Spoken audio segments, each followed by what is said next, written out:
Muchas gracias.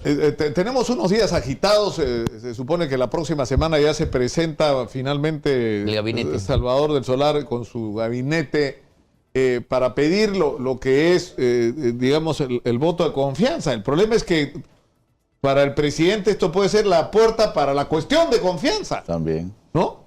Porque lo que pretende llevar, entiendo, es la reforma política y hacer cuestión de Estado por la reforma política. O aprueban la cuestión, es decir, la reforma política de la Comisión Tuesta, o el presidente va a poner al Congreso al borde del cierre. Bueno, ahí hay dos temas que pueden ser concomitantes, pero son distintos. O sea, de acuerdo a la Constitución, a la del 93, el nuevo Consejo de Ministros y el nuevo Premier deben inaugurar su gestión con un mensaje al Congreso del cual se debate, pero que, y esto es una novedad en relación a lo que ha sido la tradición constitucional del Perú, aquí se exige una votación para dar confianza, cosa que nos parece algo inapropiado para un país que tiene un régimen presidencial.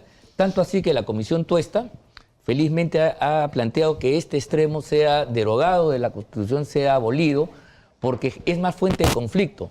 En las otras constituciones del año 79, por ejemplo, el Consejo de Ministros daba su mensaje, se discutía, pero no había votación alguna. Y a mí me parece natural, porque si uno tiene la convicción política y moral de que el señor del Solar, por ejemplo, un ejemplo, no es de su confianza, no tiene por qué verse obligado a dar un voto para que pueda seguir gobernando, toda vez que la confianza principal... Bueno, pero la Constitución no establece así. No, pues, perdón, lo que estoy diciendo es que... eso tendría que cambiar. No, perdóname, eso es, de acuerdo, pues, por eso estoy planteando que esa es una innovación de la Carta del 93. No ha sido así en la tradición constitucional. Y tanto así que el Grupo Tuesta plantea que eso se termine. Entonces, esa es la primera votación. Y la segunda cuestión parece ser que ya ese es un elemento... Entonces, mira, ¿por qué es problemático esto? Porque uno... no teniendo por qué darle la confianza, porque uno es opositor, tiene otra confianza. Si no lo hace, no permite que el gobierno, el gabinete actúe y en consecuencia se produce una crisis de gabinete y ahí entonces una de las primeras condiciones para que se pueda cerrar el Congreso. ¿Te das cuenta? Entonces eso es un tema anómalo y eso quizás lo que primero habría que discutir, ¿no? Y luego viene el otro tema ya de la confianza, digamos, ya eso lo puedes discutir en general, pero en términos prácticos es algo que podría pasar.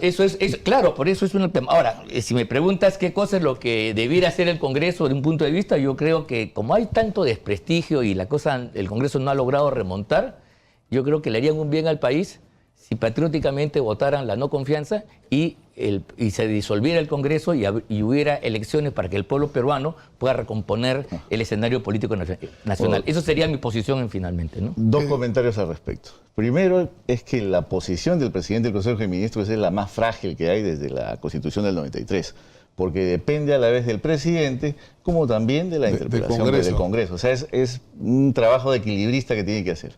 Y en eso, pues, él va a tener que exponer su plan para estos meses a venir. Y yo creo que, y este es el segundo punto, no creo que no se le dé la confianza, porque el Congreso tampoco va a ir a una situación en la que, pues, arriesgue en sí su permanencia en este Congreso que ya, yo diría, no da para más. Por eso pero mismo. De todas maneras, no lo va a hacer porque está bien, sería correr riesgo. Ahora, tampoco se lo va a dar el presidente Vizcarra. ¿Por qué? Porque sería ponerles pues ahí una ayudadita para que lleguen el 2021 y se puedan reelegir. Entonces aquí yo creo que pero además hay una interrogante que es la decisiva. O sea, si se produce en las próximas semanas el cierre del Congreso, ¿con qué reglas se va a ir a las elecciones? No. Interrogante. Bueno, ¿con qué partidos son los que van a ir? O sea, porque no estaría vigente la reforma política. Todavía no está. No, es con lo que existe, con lo existente. No, yo creo que en realidad, y coincidimos en que yo creo que este Congreso está tan devaluado que va otra vez a doblar la cerviz, va a volverse genuflexo y va a votar por una confianza que no cree para seguir recibiendo los emolumentos. ¿Te das cuenta? Porque a eso... en última instancia se ha decidido el Congreso. Bien triste. No, es verdad, pues es la verdad. Porque la verdad, inclusive para ellos, en su dignidad, y para el país, y para Vizcarra, bueno, mejor es que el escenario se esclarezca, y si hay tanta desconfianza, tanto descrédito, yo creo que lo mejor sería de veras apelar a las urnas, como hacen los países parlamentarios, y recomponer las mayorías y minorías y tener un nuevo gobierno en los 2 años y medio que le falta a Vizcarra. Creo que eso sería lo mejor. Pero la pregunta, pero eso no va a Ángel, pasar. pero la pregunta sigue siendo Sí. ¿con qué reglas, pues? O sea, si vas no, a ir con reglas donde... No, se elige igual, ¿no? O sea, con lo que existe. ¿ah? Con lo que existe, y aquí claro. creo que no va a haber no le van a negar el voto de confianza de ninguna manera, porque hay todavía pues trabajo para hacer. Y incluso acá, ya con las 11 bancadas que existen, pues el trabajo va a ser mucho más fácil, están totalmente divididos.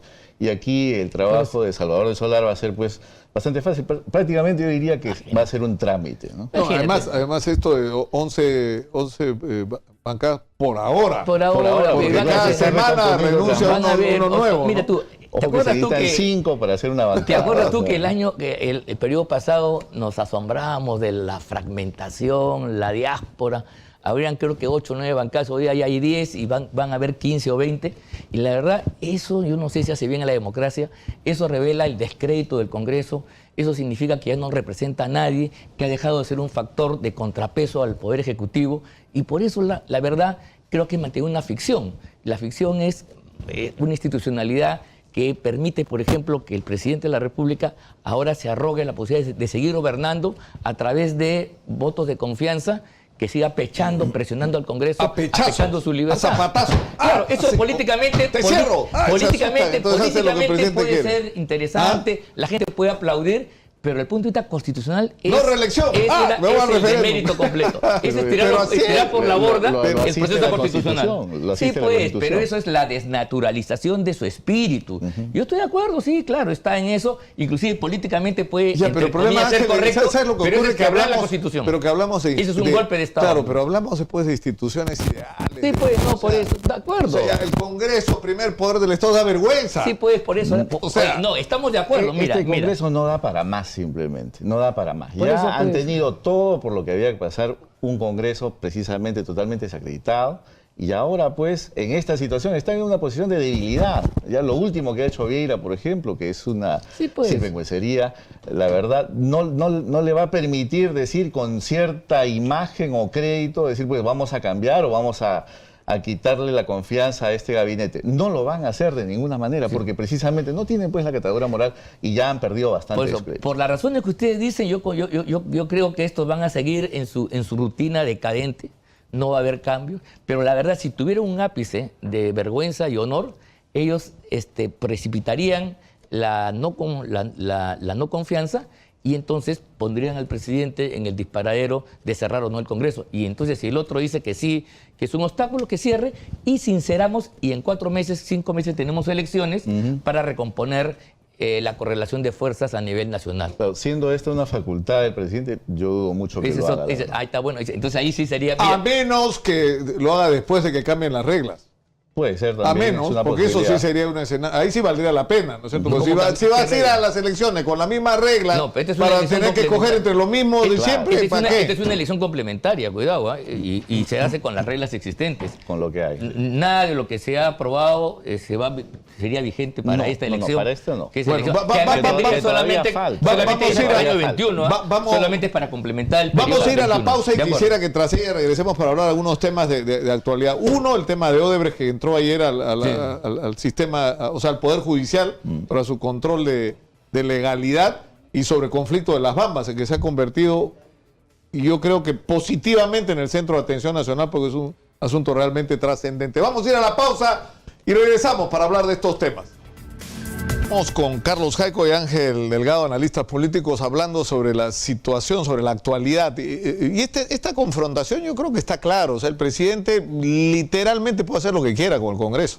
Sí, Y pues el Congreso va a está retroceder. bien, bueno, y eso, retroceder bueno, siempre. eso- rendirse todo el tiempo. Eso es bueno para Al el revés. presidente y su grupo, pero no es bueno para el país. Es lo que digo yo, nada más. Ahora, bueno, si así son las cosas. Esa es la situación a la que hemos oye, llegado, y ¿no? nos quejamos de Maduro, ¿no? Que hace también lo que le da la gana, bajo formas constitucionales, hace lo que le da la gana. Bueno, Pero yo diría tampoco no, con la distancia de caso, por cierto, pues. Pero mira, pues, o sea, pero mira lo que dices tú, Nicolás, hace lo que da la gana, y efectivamente es cierto. Y comprobar eso es tristísimo. Y eso es lo que hace Maduro, hace lo que le da la gana. Claro, el Maduro a escala ya infinita, claro, pero el tema- por ahí va el señor, por ahí van las cosas. Es lo mismo, en esencia Pero es la prepotencia como método político de impulsar cosas. Se habla de equilibrio de poderes. No hay ¿de equilibrio acuerdo? de poderes, pues. Cuando hay equilibrio de poderes, no es porque un poder debilita al otro. Aquí tenemos un desequilibrio de poderes porque simplemente el poder legislativo se ha debilitado solo durante todo este tiempo. No solamente con la imagen totalmente desacreditada que tienen, sino con esta atomización de bancadas que tienen. O sea, al final pues, no es ningún... ¿Qué es la prueba de la fragilidad de los O sea, partidos? al final no es vamos. ningún tipo de contrapeso al poder ejecutivo que está haciendo su trabajo. De una u otra manera lo está haciendo. Pero aquí, pues, yo diría que ir al extremo de Maduro me No, parece un con poco una, exagerado. con una tingencia. No, esto, es verdad que el Congreso creó las condiciones, como suene, pero la actitud prepotente, autoritaria del Ejecutivo con Vizcarra a la cabeza es innegable. Inclusive ellos han facilitado a través del Tribunal Constitucional que se fagocite el Congreso. Ese tipo de medidas en campañas donde el presidente encabeza con la prensa, con la gente en la calle, para debilitar una institución que efectivamente no ha sido de maravillas y que ha creado condiciones y que no ha sabido responder, creo que me parece unilateral decir que la causa de este desequilibrio solamente se debe únicamente al Congreso y no a la actividad prepotente, autoritaria, verticalista del señor Vizcarra. Nada más, yo creo que ahí hay una responsabilidad compartida en todo caso, ¿no? Debatiremos al respecto. Bueno, está bien, ok, yo entiendo Ahora, vamos los a favoritismos, ¿no? dos temas que son relevantes en este momento. El día de ayer, un expediente gigantesco que tiene más de 200.000 páginas ha sido entregado al Poder Judicial para su control de legalidad. Es el informe de la Comisión Lavajato, perdón, de la Fiscalía Especial para el caso Lavajato, el acuerdo de colaboración con los brasileños de Odebrecht. Y esto va a ser decisivo, ¿no es cierto? Y ya me parece que nadie lo puede parar. No sé, pues bueno, es que mira, tú has usado la palabra control de legalidad. ¿Qué significa eso? Decir los presupuestos normativos en un intercambio de prisión por sentencias equivale, digamos, conseguir resultados positivos. Lo que pasa es que la colaboración y beneficios establecida en el Código Procesal Penal es fundamentalmente para personas naturales. Y entre personas naturales, lo que se intercambia en este concurso, en este intercambio, es bienes equivalentes. Es libertad contra libertad, prisión contra prisión. Y los beneficios son beneficios penales. Es extinción de la pena, reducción, remisión en el caso que ya se haya dado sentencia, qué sé yo. No ejecución de la sentencia. Hay un conjunto de medidas que están establecidas en el Código Procesal que son penales. Pero aquí tú no estás negociando con personas, estás negociando con una empresa. Es una y entonces excepción. a la empresa tú, ¿qué le estás dando? ¿Le estás dando tú beneficios penales o le estás dando tú beneficios económicos? ¿Le estás garantías para seguir operando?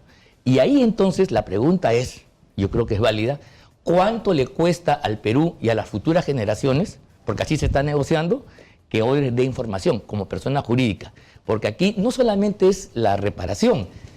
Mira, si estamos de acuerdo de que la reparación es el castigo y hay que reducírsela para que Odebrecht hable más, bueno, yo planteo radicalmente que se elimine la reparación, que sea cero, pero que a contrapartida, una vez que termina su declaración, no siga operando en el Perú. ¿Qué razón hay? Y eso es lo que yo quiero, me pregunto, te pregunto, les pregunto, le pregunto a la ciudadanía, para que Odebrecht siga operando durante 15 años por lo menos, no se hayan bloqueado ninguno de los 7 procesos jurisdiccionales que tiene a través de arbitrajes en el extranjero, sus contratos sigan operando a pesar que hay trafas. El otro día la Contraloría ha descubierto que han hecho mediciones de un cerro que no tiene la altura que dice. Ese tipo de cosas las vamos a soportar por los próximos 15, 20 años para que las nuevas generaciones sean hipotecadas. ¿Qué dice Carlos? Para que Odebrecht diga cosas, me parece terrible, francamente. Precisamente, ¿qué es lo que queremos de este convenio? Queremos saber toda la verdad y es lo que hasta ahora no lo sabemos, no lo tenemos. Lo poco que sabemos con algunas declaraciones, pues no basta. Aquí estos 148.000 folios tienen información muy importante, la cual todos los peruanos lo debemos saber. Más allá de saber si la reparación que van a pagar o no es buena o mala, creo yo que aquí el problema central es qué es lo que queremos saber. Y El acuerdo que se ha llegado con Odebrecht es un acuerdo muy particular porque es la primera vez que se hace con una persona física. ¿De acuerdo? Jurídica, esto debe jurídica. seguir, jurídica. Pero, perdón, jurídica. Entonces, esto tiene que seguir, tiene que seguir como un ejemplo y sobre todo servir como casuística para otros casos que tengamos. Mejorar el que tenemos, porque, a decir verdad, la ley 30737 ha sido hecha por este Congreso. ¿De acuerdo? La reglamentación también, la fórmula que se ha aplicado para tener esta reparación, son ellos las que la han hecho. Entonces, aquí es donde debemos de mejorar lo que se tiene. No es perfecto, es verdad, pero aquí el punto principal es saber la verdad. Porque si bien es cierto que se han nombrado a peces gordos, todavía hay mucha gente que sigue por ahí en la oscuridad esperando que no se diga nada. Y eso no puede ser. Si queremos limpiar la casa, empecemos limpiándola totalmente, completamente. Y yo creo que esta información va a ser necesaria pues para lo que viene y sobre todo para los juicios Porque que se tengan. la percepción que uno tiene por ratos es que hay gente desesperada porque este acuerdo no funcione y que lo que los mueve no es su afán justiciero, Pero digamos, precisamente, sino ese es el el que no problema. tengamos acceso a la información. Desde Alan García metiéndose a la embajada a la residencia del embajador de Uruguay, hasta las marchas de Vieira contra, ¿no es cierto?, de Roberto Vieira, o la denuncia que acaba de presentar Jenny Vilcatoma. O sea, ¿cuál es el efecto que podría tener? Totalmente inútil, si me permiten. Denunciar a Barata, por ejemplo, o a Odebrecht, no sirve de nada, es únicamente para hacer un titular, para darles miedo, para romper ese acuerdo. Pero sobre todo, ¿saben? Lo peor de todo es que los brasileños no extraditan a sus nacionales. Entonces aquí estamos haciendo únicamente expresiones al aire que en el fondo no tienen ningún asidero. Yo creo que aquí lo principal es saber qué es lo que queremos encontrar acá, a dónde queremos llegar, y creo yo que para todos los peruanos es pues conocer la verdad. Aquí hay un chantaje inaceptable que la verdad que yo protesto a nombre de todos aquellos que, espero que tú también, que quieren saber la verdad más allá de la condena a algunas personas. O sea, yo no estoy de acuerdo que para condenar a García el Perú sea entregado así nomás y se haga un negociado a espaldas de eso, con ese pretexto. Aquí habrá gente que, como tú dices, tiene intereses subalternos, pero yo hago esa pregunta: ¿por qué razón Odebrecht debe seguir operando 15 años? Y la verdad, eso no encuentro una respuesta clara, porque en el caso de la colaboración entre personas, es natural, pues. Pero eso es lo que... Entre personas, yo cambio mi libertad por libertad, por prisión, prisión por libertad, pero aquí es billete. Entonces, aquí, ¿cuánto cuesta para que Odebrecht hable? Y eso ni siquiera es legal, eso es un tema económico, financiero, pero esto te y debiera ser... Pero esto te plantea un tema que no estamos hablando solo de Odebrecht. Una de las controversias que se ha generado en relación a la reconstrucción es cómo nos está pasando que todos los miembros del Club de la Construcción están siendo procesados con sus ejecutivos, que no sé por qué están en libertad. Bueno, sí sé, los liberó algún juez y habría que averiguar por qué, ¿no es cierto? Pero que están ganando licitaciones en la reconstrucción. Y va a ganar, Tú tendrías que aplicar ese principio para todos. Es decir, todas aquellas empresas que han estado involucradas en actos de corrupción no pueden contratar nunca más por el Estado ni operar en el Perú. Eso sería bueno. Eso no dice el acuerdo, pues. El acuerdo debería ser. Claro. O sea, Málaga Hermanos tampoco. Bueno, pues, exactamente. Obrainsa. Mira, el que te ha robado a ti a tu casa no puede después seguir operando. Y no porque da una información quién fue el que le abrió la puerta de tu casa, tú le vas a permitir que después quede impune y siga actuando como si nada pasara. Eso afecta el interés nacional, afecta nuestra dignidad. Yo francamente no puedo permitir cómo Odebrecht va a seguir operando. Alguien dijo que no podía ganar licitaciones, falso. Una vez que él sale exonerado mediante este acuerdo de colaboración, no va a haber ninguna persona que pueda decirle que no se presente a una licitación y la gane, incluso legítimamente. Claro, pero es evidente que aquí han primado otros intereses detrás, porque detrás también de Odebrecht hay que decir que hay todas estas empresas, los subcontratistas, por ejemplo, y todo el personal que trabaja ahí. Y es evidente que no se ha querido afectar, pero viéndolo de una manera también más, digamos, nacional, es importante que estas empresas ya pues dejen también en algún momento de estar siguiendo licitando con el Estado. Ahora, ¿pero cómo así? Es evidente que aquí han hecho un mea culpa seguramente con todo este acuerdo y con toda la información que van a dar en Brasil. Pero no basta, diría yo. No basta, porque aquí debemos dejar un ejemplo claro de lucha contra la corrupción. Y estos acuerdos que en sí son importantes y lo aceptamos todos, pero en cierta manera no permiten pues que existe un precedente para castigar a aquellas empresas que en algún momento puedan pensar en entrar en actos de corrupción. Y es más, todavía esta madeja de corrupción que existe tanto en algunos ministerios no ha terminado, no ha sido desbaratada, y eso debo dejarlo bastante claro, sigue funcionando ahí. Entonces, no estamos avanzando a ese nivel. Avanzamos en pero no estamos avanzando a ese nivel, y yo creo que ahí deberíamos poner un poquito más de énfasis. En eso estamos de acuerdo. Yo quiero decir además que contra la opinión, aquí discrepando democráticamente, lo que ha hecho Jenny Vilcatoma es interesante, porque ella ha abierto una denuncia contra Odebrecht en un caso que no ha sido considerado dentro del acuerdo. Mira tú, la filosofía del acuerdo sí, la es que... interoceánica del norte. El gasoducto. El gasoducto, perdón, sí. El gasoducto. Mira tú, el presupuesto del acuerdo es que Odebrecht solamente reconoce culpabilidad en 4 proyectos. En los otros no reconoce culpabilidad. Y si mañana esta investigación bueno, pero avanza, ya en Chaca San Luis reconoció responsabilidad y no. Déjeme. Perdón, si es que, no, pues, o sea, puede que sí, puede que no. Si mañana, en el curso de la investigación, se demuestra que Odebrecht es culpable, entonces habría mentido porque no es verdad que se ha restringido a las 4 empresas. El acuerdo incluye la obligación de Odebrecht en todos los procesos que la Fiscalía lo requiera, van a tener que declarar la verdad. No hay límite. Y si se acredita, van a tener que pagar. Ellos solamente colaboran en 4, nosotros no, pues. Nosotros no. Y los 16 que también figuran. Ahí hay una diferencia que podemos. Yo creo, por eso me parece interesante. Tengo un interrogante me parece interesante la denuncia, porque pone al tapete un nuevo debate que hasta ahora no se ha visto. Si mañana se descubre irregularidades, delitos, crímenes en el gasoducto, ¿cómo queda el acuerdo? Ese es el tema que, en fin, no hay tiempo, pero habrá que discutirlo en otra oportunidad y para adelante. Porque yo creo que tras el acuerdo, contra lo que ustedes, algunos consideran acá, yo creo que hay una sospecha de corrupción inmensa. Yo creo que ese acuerdo en la parte económica, no hablo de la parte de los fiscales,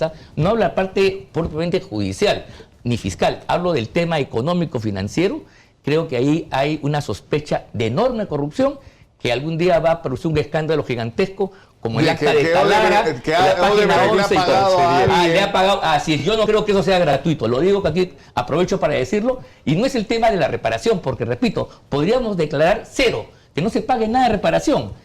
Es las condiciones que le dan adicionales que están en el conjunto de ese documento, que son puro beneficio para ellos. Eso lo veremos por delante, por supuesto. Por ser, pues, una excepción a la regla. Normalmente hemos tenido estos acuerdos con personas físicas, pero ahora sí estamos hablando con empresas. Y yo creo que esto también va a servir para que otras empresas puedan hablar. Es el caso de OAS, por ejemplo, ¿no? Camargo Correa. Van a tener que también ponerse a la mesa y hablar de acuerdos como abogados, porque tenemos que ver que debe existir un precedente. Si no hay este precedente y si ellos no hablan, los demás tampoco van a hablar. Y es bueno que lo hayan hecho. Yo creo que eso pues ha hecho de que otras personas puedan. ¿Tú reconoces que mientras libertad contra libertad, prisión son equivalentes? ¿Cuánto cuesta la declaración de Odebrecht en términos monetarios, en términos de ganancias, en términos de beneficios para la empresa? ¿Tú puedes hacer la misma equivalencia? Pero es que no se puede comprar cosas disímiles. Estamos hablando de personas físicas, acá estamos hablando de empresas. En el caso de la colaboración, por ejemplo, cuando la Pinche Pinche... no da razón a tu argumento. Cuando la Pinche Pinche declara, y era parte de la organización criminal del Parque Montesinos, por cierto, pero la información nos permite desbaratar, capturar, etcétera. Entonces, a todo el mundo nos parece natural de que la Pinche sea exonerada, eximida de la pena.